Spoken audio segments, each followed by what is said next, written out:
Bismillahirrahmanirrahim. Assalamualaikum warahmatullahi wabarakatuh. Perkenalkan, nama saya Rozi Rasul dari jurusan Ilmu Al-Quran dan Tafsir semester 5 kelas D.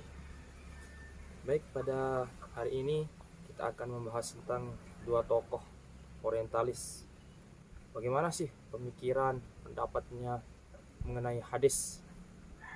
Yang pertama itu ada namanya orientalis Ignaz Goldziher. Gimana sih pemikiran beliau, analisis beliau terhadap hadis? Kita akan jelaskan sekarang. Sebelum kita ke pemikiran beliau, kita mengenal beliau dulu. Ignaz Goldziher ini dilahirkan dari keluarga Yahudi pada tanggal 22 Juni 1850 di Székesfehérvár, yaitu di Hungaria. Ia belajar di Budapest, Berlin, dan Leipzig. Ignaz ini adalah merupakan anak yang selalu dia ingin tahu. Keinginannya untuk memperdalam keilmuannya sangat kuat. Banyak guru-guru yang memuji beliau dalam kepiawaiannya dalam mendefinisikan atau dari suatu permasalahan. Kita lanjut ke pemikiran beliau. Bagaimana sih pemikiran beliau terhadap hadis? Nah, pemikiran Ignaz Goldziher ini memiliki dampak yang luas pada studi Islam. Dampaknya tidak hanya di kalangan orientalis saja, tapi juga di kalangan pemikir Muslim sendiri, pemikir luar daerahnya, pemikir non-Islam, pemikir yang Islam. Dalam bukunya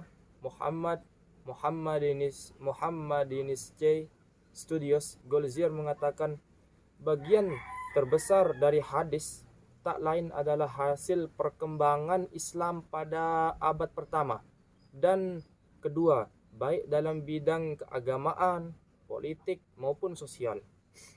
Tidaklah benar yang mengatakan bahwa hadis merupakan dokumen Islam yang sudah ada sejak masa pertumbuhan, melainkan ia adalah pengaruh perkembangan Islam pada masa keemasan atau pada masa kematangan. Ignaz Goldziher juga berpandang tentang hadis itu adalah sebagian besar hadis hasil perkembangan Islam di bidang politik dan sosial. Kenapa Ignaz Goldziher mengatakan kayak gini? Kenapa beliau mengatakan sebagian hadis itu adalah berkembang pada saat politik, pada saat sosial? Kenapa? Karena beliau berpendapat bahwa banyak hadis-hadis yang berkembang pada saat itu, tapi pada saat zaman Nabi itu banyak hadis, tapi dia belum berkembang secara meluas.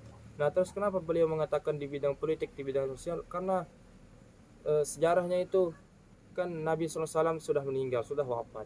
Nah, terus banyak terdampak politik, sosial. Nah, itu yang mengakibatkan hadis ini meluas, berkembang. Gitu kata Ignaz Goldziher. Juga beliau berpandang adalah para sahabat dan tabi'in berperan dalam pemalsuan hadis. Beliau juga mengatakan, kenapa beliau mengatakan kayak gini?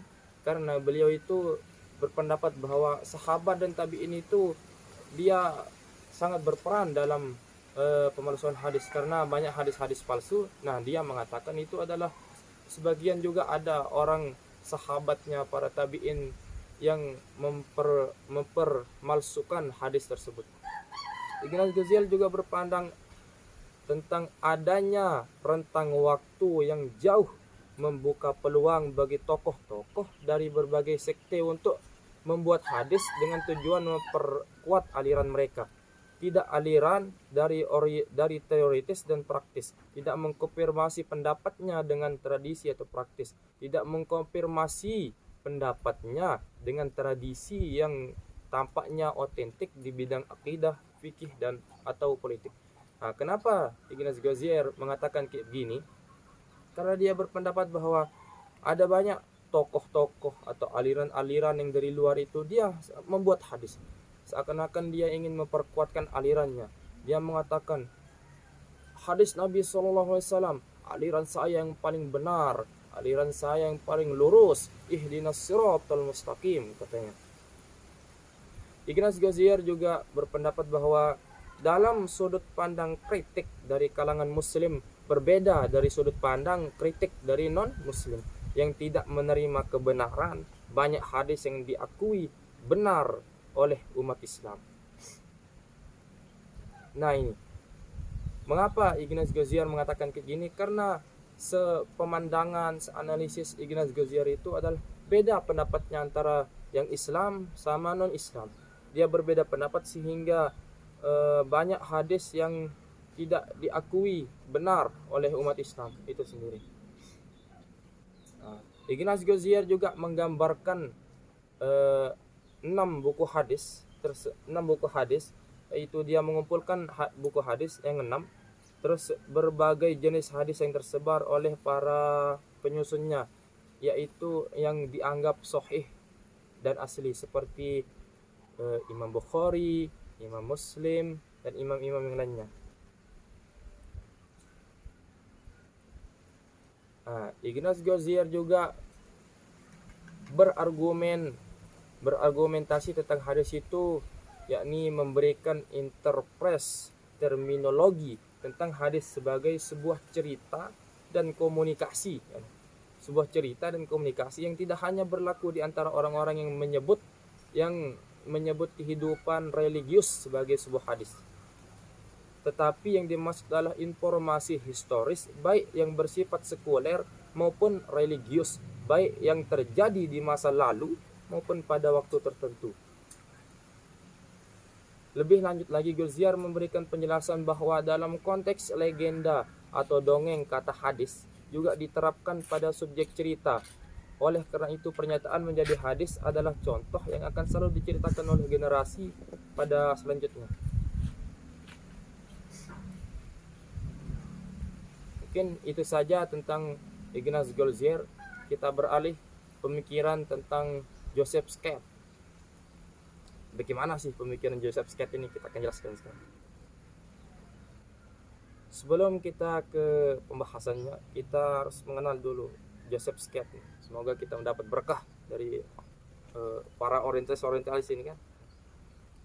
Nah, Joseph Scott ini adalah salah satu tokoh orientalis yang lahir di Ratibor. Ratibor di Polandia, tepatnya pada tanggal 15 Maret 1902. Ia mengisi awal karirnya dengan mempelajari filologi klasik, teologi dan linguistik di Leipzig dan Breslau. Pada usia 21 tahun, Joseph Scott ini meraih gelar doktor, tepatnya pada tahun 1923. Cepat banget dia menjadi doktor. Umur 21 tahun udah menjadi doktor. Kita yang 20 tahun belum aja doktor. Kemudian Joseph Scott ini meninggal pada tahun 1969 Masehi. Semasa hidup Joseph Scott ini, ia banyak meraih gelar akademis dan non-akademis dari beberapa negara berbeda dan membuat banyak karya ilmiah. Begitu cerdasnya, cemerlangnya Joseph Scott ini, sehingga beliau terkenal di mana-mana pun beliau terkenal. Lanjut ke bagaimana sih pemikiran Joseph Scott ini tentang hadis, kita jelaskan sekarang. Joseph Scott ini dalam mengkaji sebuah hadis, dia tidak memfokuskan pada aspek matan. Dia tidak matan itu artinya isi dari hadis tersebut. Dia tidak memfokuskan pada isinya dan lebih pada aspek sanad hadis, tapi dia lebih memfokuskan pada aspek sanad hadis. Oleh karena itu, Joseph Scott ini mengatakan keautentikan dan keabsahan hadis Nabi tetap saja diragukan meskipun dilengkapi dengan sanad. Nah, kenapa beliau mengatakan kayak gini? Karena Joseph Scott ini dia menganalisis hadis lewat sanad. Makanya dia mengatakan kayak gitu. Keautentikan dan keabsahan hadis ini diragukan katanya. Nah, Joseph Scott juga menilai bahwa sanad hadis adalah kesewenang-wenangan dan kecerobohan yang dilakukan para ulama masa itu, hingga sampai pada kesimpulan bahwa baik kelompok aliran hadis maupun kelompok aliran fikih klasik sama-sama memalsukan hadis. Beliau ini seakan-akan mengatakan bahwa kesewenang-wenangan dan kecerobohan yang dilakukan para ulama masa itu. Beliau ini mengatakan seakan-akan bahwa dia menyalahkan para sahabat, para tabi'in, para tabi'in. Seakan-akan dia itu sewenang-wenangan, kecerobohannya dalam melakukan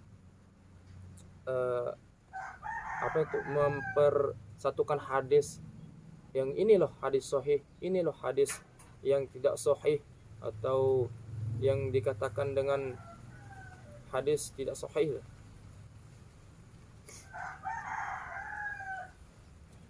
yang hadis ahad gitu. Joseph Scott ini dia mengusulkan teorinya. Ada teori namanya teori projecting back, yang digagas dan dikemukakan oleh Joseph Scott. Ini merupakan teori proyeksi ke belakang, yaitu menisbahkan pendapat para ulama pada abad kedua dan abad ketiga hijrah kepada ulama atau tokoh sebelumnya yang berkedudukan lebih tinggi sampai pada Nabi, katanya. Teori ini, teori projecting back diadopsi oleh John Ball dengan istilah lain yaitu backward projection. Nah, maksudnya di sini itu ada namanya orientalis John Ball. Dia juga mengutarakan teori projecting back, tapi dia menamakannya dengan kata lain yaitu backward projection. Nah, Joseph Scott ini menggambarkan teorinya ini dengan keberadaan orang-orang Irak yang menisbahkan atau menyandarkan pendapat mereka kepada Ibrahim al-Nakhai.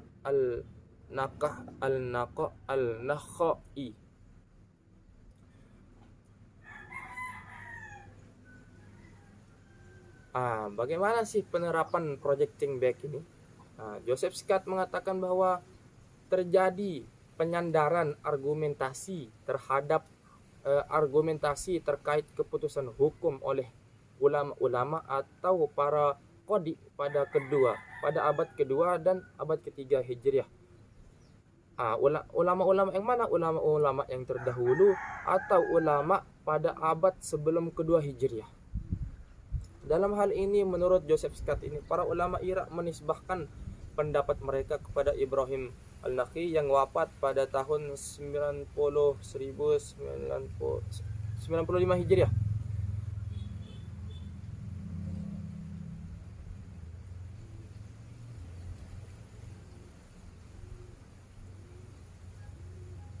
Mungkin itu saja yang dapat saya sampaikan. Kurang dan lebihnya saya mohon maaf. Sekian, assalamualaikum warahmatullahi wabarakatuh.